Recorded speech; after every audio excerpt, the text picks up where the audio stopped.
Hello'. Hello' কোন? Hello'. মই ৰিয়া। মই ভাবিছিলোঁ তুমি মোৰ নামটো পাহৰি গৈছা। ৰাতিপুৱা তুমি কল কৰিছিলা চাগে।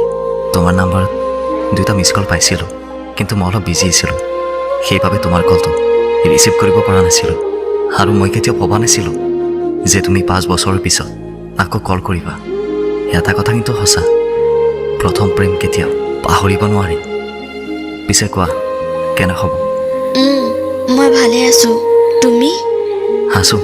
তুমি যেনেকৈ এৰি গৈছিলা তেনেকৈ আছোঁ। তুমিতো বহুত সুখত আছা চাগে ন?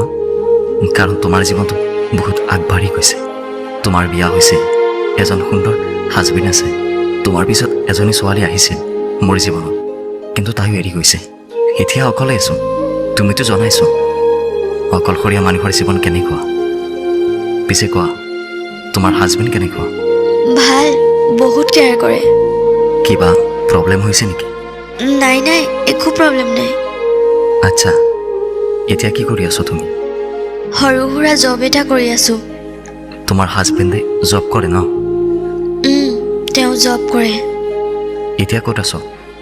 অফিচত নে ঘৰত? এতিয়া ঘৰতে আছোঁ। তোমাৰ হাজবেণ্ড ক'ত আছে?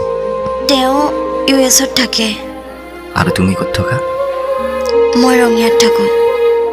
কিন্তু US-ত কিয়? তাত জব কৰে নেকি? আচলতে তেওঁ আমাৰ বিয়াৰ এসপ্তাহৰ পিছতে মোক এৰি গৈছে। এৰি গৈছে মানে? তাত জব কৰিব গৈছে? নহয়, তেওঁ মোক এৰি থৈ গ'ল।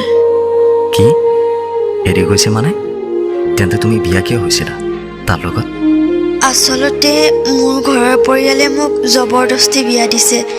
এনেকৈ এসপ্তাহ পিছত তেওঁ মোক এৰি গৈছে।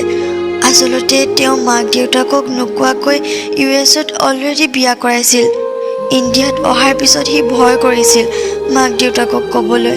এনেকৈ আমাৰ বিয়া হ'ল আৰু সি মোক এৰি গ'ল। মানে তাৰ মাক দেউতাকে ভাবিছিল তোমাক তাৰ লগত বিয়া কৰাই দিলে সি ইণ্ডিয়াত থাকিব। তেনেকৈ ভাবিছিল। পিছত তোমাৰ মা দেউতাই এই বিষয়ত কি কৈছিল?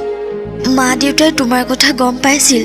মই সকলো কৈছিলোঁ তোমাৰ আৰু মোৰ ৰিলেশ্যনশ্বিপৰ কথা, কিন্তু মা দেউতাই একচেপ্ট নকৰিলে। 2-3 দিনমানৰ পাছত মোৰ পৰা মোবাইলটো কাঢ়ি নিলে আৰু এসপ্তাহৰ পিছতে মোক তাৰ লগত বিয়া দি দিলে। তুমিতো মোক বেলেগৰ পৰাও কল কৰিব পাৰিলা হয়। মা দেউতাই শপত দিছিল, সেইবাবে মই তোমাক কল কৰিব নোৱাৰিলোঁ। আৰু বিয়া নোহোৱালৈকে মোক মোবাইলটোও নিদিলে।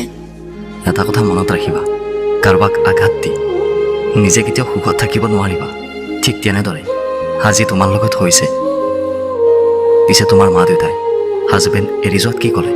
যেতিয়াৰ পৰা হাজবেণ্ডে মোক এৰি গৈছে তেতিয়াৰ পৰাই মই অকলে থাকোঁ। অফিচৰ কাষতে ৰুম লৈছোঁ। মা দেউতাই বহুত বুজাইছিল, কিন্তু মই সিহঁতৰ কথা নুশুনিলোঁ। অকলে থাকিবলৈ সিদ্ধান্ত ল'লোঁ। তুমি মা দেউতাৰ কথা শুনিব লাগিছিল।